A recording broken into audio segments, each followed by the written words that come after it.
Bonsoir tout le monde.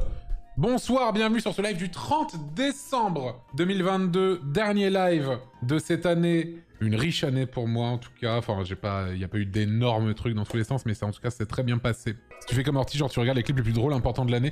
Alors le problème c'est qu'on est sur une chaîne assez sinistre, donc je suis pas sûr qu'il y ait le moindre moment drôle en tout cas sur cette chaîne. Donc je suis pas sûr d'avoir ne serait-ce qu'un seul clip marrant. Autant chez Orti je pense qu'il n'y a pas de problème, mais chez moi je pense qu'il y en a zéro. Ou peut-être un, mais parce que c'est quelqu'un d'autre qui a dû parler sur mon live, tu vois. Je pense que c'est Mintos qui a dû roter, et puis voilà quoi. On rappelle que mes lives, c'est 3 heures de moi qui tirent sur une cigarette électronique. Hein. Et les gens, ils regardent la chaîne uniquement parce qu'ils sont nostalgiques de mon visage de quand ils regardaient YouTube en 2015, tu vois. C'est uniquement pour ça. Hein. Sinon, ça n'a aucun intérêt, en fait. Hein. Et encore des fois, entre le taf, en entend ce que tu dis, ça en deviendrait presque intéressant. Non, même pas en plus. Parce que quand je parle, c'est pour dire des conneries ou insulter le président de la République, on l'a vu cette année. Donc même pas, tu vois. Idée résolution 2023, d'arrêter de dire feur. Je le fais moins, hein. Mais j'ai des phases où ça rechute, hein, parfois. Quoi t'as dit quoi? Feur t'as dit feur.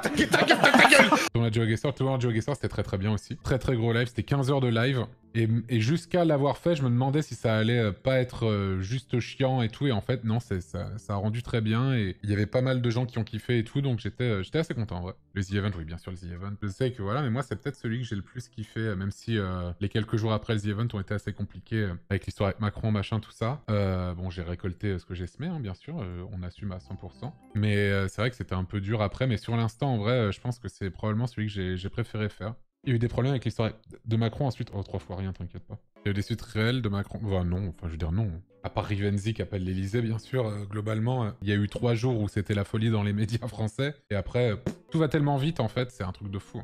Minecraft aussi, c'était... Ouais, c'était trop bien aussi. Honnêtement, hein, Minecraft, le serveur Minecraft, j'étais... Sur le papier, j'étais celui qui... De tout le groupe, j'étais celui qui était le moins chaud pour le faire. Tout le monde était en mode « Let's go, faut le faire et tout, vas-y, on a trop envie ». Je suis le seul à être resté encore, mais longtemps après tout le monde. J'avais peur que ça fasse comme le live Don't Starve que j'avais détesté. Que tout le monde fasse un peu n'importe quoi, mais que, en fait, je sais pas quoi faire. C'était un peu... Les 30 premières minutes du premier live Minecraft, c'était le cas. J'ai eu vraiment... je me suis dit « Voilà, non, ça va être horrible, je vais détester ». Là, nous vous voyez tous descendre dans la grotte, j'étais en mode « Mais qu'est-ce que je fais? Qu'est-ce que je dois faire ?» et tout. Et au final, je me suis dit, bah vas-y, je m'en bats les couilles, je vais juste prendre de la terre. Et à partir du moment où j'ai décidé de faire ça, ça a switch dans mon esprit complètement et c'est devenu des lives que j'ai adoré.